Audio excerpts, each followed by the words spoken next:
रिंकू सिंह की किस्मत सच में चमक उठी है। पहले आपने देखा समाजवादी पार्टी की सांसद प्रिया सरोज से उनकी सगाई हुई, शादी की तारीख भी तय हो चुकी है। अब और एक बड़ी खबर आई है, उत्तर प्रदेश सरकार रिंकू सिंह को एक सरकारी नौकरी देने जा रही है, वो भी एक बेहद खास पद पर। जी हाँ, रिंकू सिंह अब उत्तर प्रदेश के बेसिक शिक्षा अधिकारी यानी कि बीएसए के पद पर काम करते नजर आएंगे। यह कोई मामूली पद नहीं है, ये शिक्षा विभाग का लीडरशिप रोल है, जहां पूरे जिले की स्कूलिंग व्यवस्था उन्हीं के अंडर आएगी। रिंकू सिंह का संघर्ष हर कोई जानता है। 8वीं तक पढ़ाई की, 9वीं में फेल हो गए और पढ़ाई छोड़ने के बाद झाड़ू लगाने की नौकरी की। पिता गैस सिलेंडर उठाते थे। यूपी सरकार में ग्रुप ए राजपत्रित अफसर बनने जा रहे हैं। जो लोग सोचते हैं कि क्रिकेट सिर्फ मैदान तक ही सीमित होते हैं, उन्हें रिंकू सिंह के नया रोल देखने पर मजबूर कर देगा। अब जानते हैं इस नई पोजीशन में इनकी सैलरी क्या होगी। शुरुआती सैलरी होगी लगभग 56,100 रुपये प्रति महीना और बढ़ते बढ़ते 1,77,500 रुपये तक पहुंच सकती है। इसके अलावा बीएसए को मिलता है 46% महंगाई भत्ता यानी कि करीब 25,806 रुपये प्रति महीना।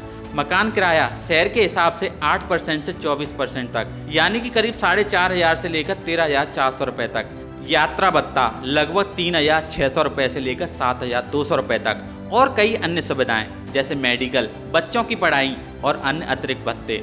अब सोचिए, आईपीएल से 13 करोड़ की डील, T20 में रेगुलर स्पॉट, सांसद से शादी और अब सरकारी अफसर की नौकरी।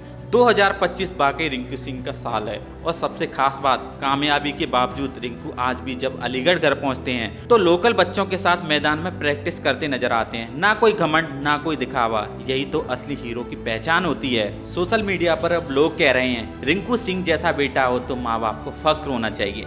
एक ऐसा लड़का जो झुग्गी से निकला, जिसने आर्थिक तंगी से लड़ाई लड़ी और अब देश के सामने मिसाल बन गया।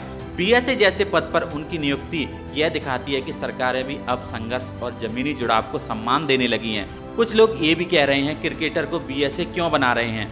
तो भाई, रिंकू सिंह एक क्रिकेटर नहीं, वह एक प्रेरणा है, वह एक आइकन है उन लाखों युवाओं के लिए जो गांव देहात से निकलकर कुछ करना चाहते हैं। और अगर सरकार रिंकू सिंह जैसे चेहरों को शिक्षा से जोड़ रही है तो सोचिए ये बच्चों पर कैसा पॉजिटिव असर छोड़ेगा। शायद अगली बार कोई बच्चा ये सोचकर स्कूल ना छोड़े कि मेरी हालत ठीक नहीं है, बल्कि वो रिंकू को देखकर कहे अगर वो कर सकता है तो मैं क्यों नहीं। और यही तो असली बदलाव है। कागजों पर पॉलिसी नहीं, जमीनी रोल मॉडल असली फर्क लाते हैं और अब रिंकू सिंह उन्हीं रोल मॉडल में गिने जाएंगे। अब देखना दिलचस्प होगा कि रिंकू सिंह को किस जिले में बीएसए बनाया जाता है और वो इस जिम्मेदारी को कैसे निभाते हैं। शायद ही किसी क्रिकेटर को ऐसी जिम्मेदारी दी गई हो। टीम इंडिया में वो अभी T20 का हिस्सा हैं और उनकी वनडे व टेस्ट में एंट्री की उम्मीदें अभी बनी हुई हैं, लेकिन अब वो खिलाड़ी प्लस अफसर दोनों रोल में दिखेंगे और यही तो असली रिंकू सिंह है, मैदान का स्टार और समाज का सेवक। क्या आपको लगता है कि रिंकू सिंह जैसे मेहनती खिलाड़ियों को ऐसे सरकारी पद मिलने चाहिए? क्या आप उन्हें शिक्षा के रोल मॉडल के रूप में देखना चाहेंगे?